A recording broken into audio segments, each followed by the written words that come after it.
Yeah.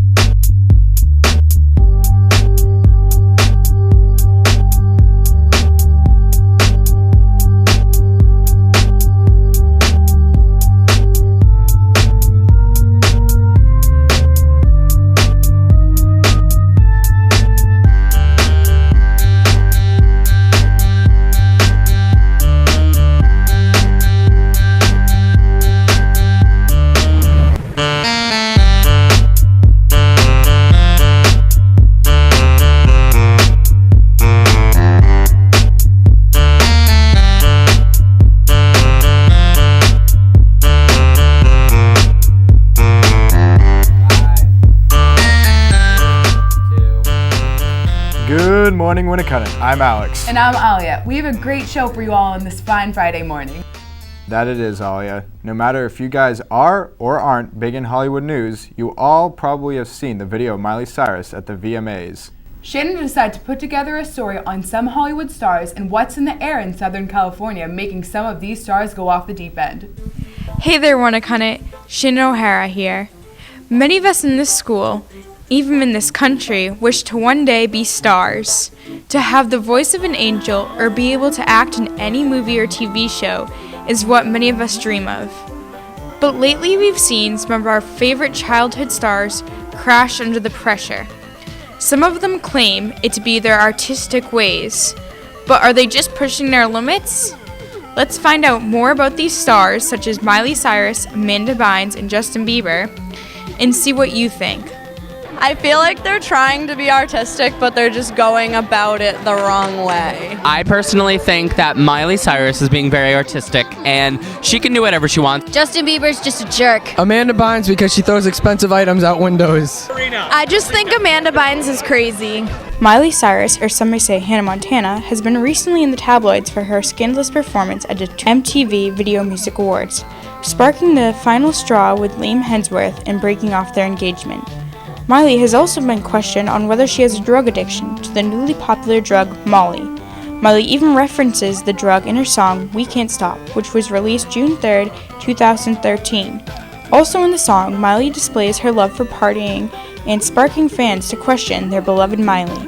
Amanda Bynes, known from her show The Amanda Show, which premiered in the 90s, and various movies like She's the Man, has been all over the news for her recent change in appearance, such as her shaved head and blonde wig. The star is currently being given psychiatric treatment. The star is currently known for her outrageous tweets and Twitter fights. Amanda has also been charged with driving under the influence and accused of 2 hit-and-runs as well. Justin Bieber, a well-known pop artist, has recently been stuck in the bad boy stage. Justin has also been accused of a drug addiction and has been caught smoking up on his bus. Many would say Justin is pushing his limits with these incidents, and others such as showing up 2 hours late to his concerts. One explanation that has been brought up over the decades is that maybe there is too much pressure on these childhood stars, and there is too many adult influences on these children who are now becoming adults. We all remember Britney Spears' outbreak, and who can keep up with Lindsay Lohan's meltdowns? That's all we have today, Winnicott. This is Shannon O'Hara, signing out. Wow, Hollywood must be quite the place to live in these days. I'll bet. I would love to go to college in California. Well, you're in luck. Mike Ranker and Ribbity Robbie Rocket came up with a story to give seniors some college advice. Good morning, Winnicott. Mike Ranker and Robert Flagg here. We're almost to our first trimester this year, which means seniors are going to start applying for colleges soon. So we decided to go around and talk to faculty and former students on how to face the college process. What seniors need to be working on right now, in fact, is most importantly getting pretty clear idea of the list of schools that they want to apply to. If they do that by November 1st, they're going to be in really good shape for the application process. As far as the paperwork is concerned, they need to be doing 2 things primarily, which is handing out those student appraisal forms, the infamous green sheets, so the teachers know that they have those to work on, and then doing that student data form so that we can get everything right on their transcript and get that ready to send out when the time comes. We also talked to some former students about their college experience so far and what advice they'd have to seniors who are applying to college. Hey, Winnicott, I'm Ryan Flagg. I was here last year. I I guess my biggest advice for you seniors is to don't get caught up in senioritis. You're going to want to do all your work, and once that's all done, the fun can be had afterwards. When you're selecting your right college, like, you'll know it when you get there. And it all sort of depends on who you are and what you want to do. Because I know when I got to Quinnipiac, I know, like, campus was perfect. Everything was, I liked what they were doing with media, so all that kind of worked out for me. When I would go to, like, other schools, I would kind of compare it to Quinnipiac, see how they differ and stuff, and it just kind of worked for me. So my advice is to go where you feel is right for you. My name is Lexi Tiffany, and I go to Kent State University. Applying for colleges can be really stressful, especially if you're applying to, like, more than one, which most people do. But just take it one step at a time, and you won't stress yourself out. This is helpful to all you seniors out there. Good luck with the college process. Mike and Robbie, signing out. I feel much better now. With that advice in mind, I'm sure I'll be all set for when I have to send out my applications. For sure. Hey Alia, have you heard of the administration changes? With Mr. Weaver making the move to Spalding High School and Mr. Oswald moving to night school, WHS had to bring somebody in to take their place. Nick Sita and Mike Ranker bring us a story about the person who has stepped up to the plate to deal with us kids. Let's take a look. Good morning, Winnacunnet. I'm Nick Sita. If you guys haven't noticed, we have a brand new administrator here at Winnacunnet High School. Her name is Miss Schweitzer. Mike and I decided to sit down and ask her who she was and what her plan is for her future here at Winnacunnet High School. I'm the new assistant principal for the junior class and a third of the freshman class. I have been working at Winnacunnet for over 15 years, and I've been working in the special education department. Last year I was the special education coordinator, and prior to that I was a case manager, special ed teacher. I've been really enjoying the first few weeks, although it's really, really busy, and it's just trying to stay afloat. With the departure of Mr. Weaver and Mr. Oswald, Miss Schweitzer has stepped in to take their place. She is not only the assistant principal, but also the supervisor of science and world and classical languages.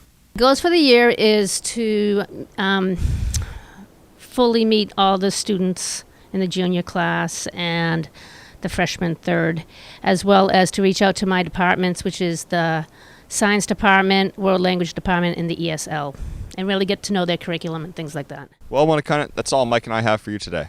If you see Miss Schweitzer in the hallway, make sure to say hi. She seems very fit for the job. I'm sure she will fill the shoes of Mr. Weaver and Oswald very well. It looks like the juniors and freshmen are in good hands. Speaking of new staff members, Mr. Costigan is our new lunch director here at WHS. Matt Tipton fills us in with the details on our new dining hall director. There were many changes that have occurred over the summer, such as a new assistant principal, shorter classes, and a new front entryway. For those of you who do not know, is that there is a new food service director here at Winnacunnet. Ryan Costigan, the new food service director, began working at Winnacunnet early this fall. He is in charge of all food service operations in the Winnacunnet High School dining hall. Before Mr. Costigan got here, former chef, Chef Ed, began making food from scratch, and Mr. Costigan plans to continue that tradition. Ryan Costigan hired a new chef, Chef Jim, who will continue making the food from scratch, a tradition that was started by former chef, Chef Ed. Everything is made from scratch. That was started by our former chef, Chef Ed, and will be continued when Chef Jim joins us in a few weeks. All of our food is made fresh here on campus according to the USDA guidelines set forth by the federal government. For a lot of students, lunch is a big deal in school. If Mr. Costigan could serve any food, what would it be? Tater tots. The cookies from freshman year.